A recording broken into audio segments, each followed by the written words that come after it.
এক নজরে কোরআন সূরা মুতাফফিফিন তারতিব বিন নুজুল নাজিলের ধারাবাহিকতা, তথা কোন সূরার পর নাজিল হয়েছে তা বিবেচনায় এটি ৮৬তম সূরা।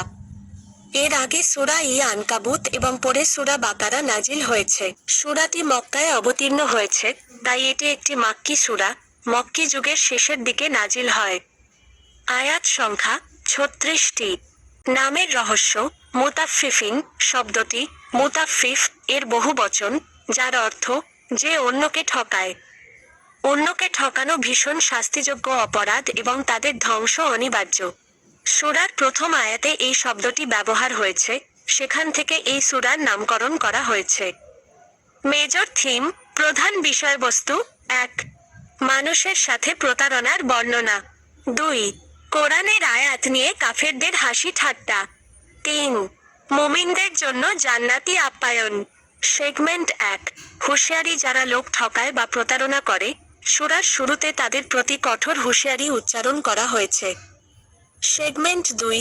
ইল্লিউন ও সিজ্জিন যারা অপরাধী, তাদের আমলনামা রাখা আছে ভীষণ সংকীর্ণ জায়গায়, সিজ্জিন। আর যারা আল্লাহর অনুগত, তাদের আমলনামা রাখা আছে সুউচ্চ মর্যাদার জায়গায়, ইল্লিউন।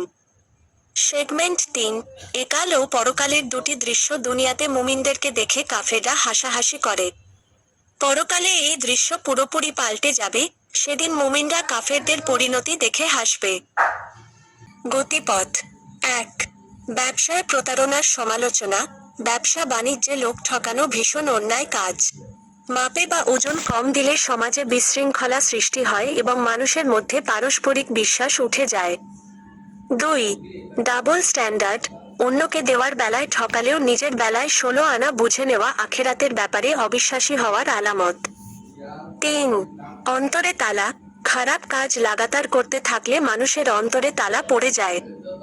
তখন আর মানুষ ভালো মন্দের মধ্যে তফাৎ করতে পারে না। ৪. কাফেরদের হাসি ঠাট্টা। মুমিনদেরকে নিয়ে কাফেররা হাসি ঠাট্টা করে, চোখ টিপে টিপে ইশারা করে বলে, এরা কোনো কথা খুঁজে পায় না, খালি কয় আল্লাহর কথা মানো, তাদের সামনে মাথা নোয়াও, এদের দৌড় ওই মসজিদ পর্যন্তই। কাফেরদের এই হাসি ঠাট্টার পরিণতি বেশ ভয়াবহ। Cause and effect. Cause and effect. ঈমান ও আমলের দিক দিয়ে এগিয়ে আছে এমন কাউকে অনুসরণ করুন এবং তার সাথে প্রতিযোগিতায় নামুন, কেননা ভালো কাজের ক্ষেত্রে প্রতিযোগিতা আমাদের মধ্যে দারুণ গতি আনবে এবং ইবাদত করার ক্ষেত্রে অধিক শক্তি যোগাবে।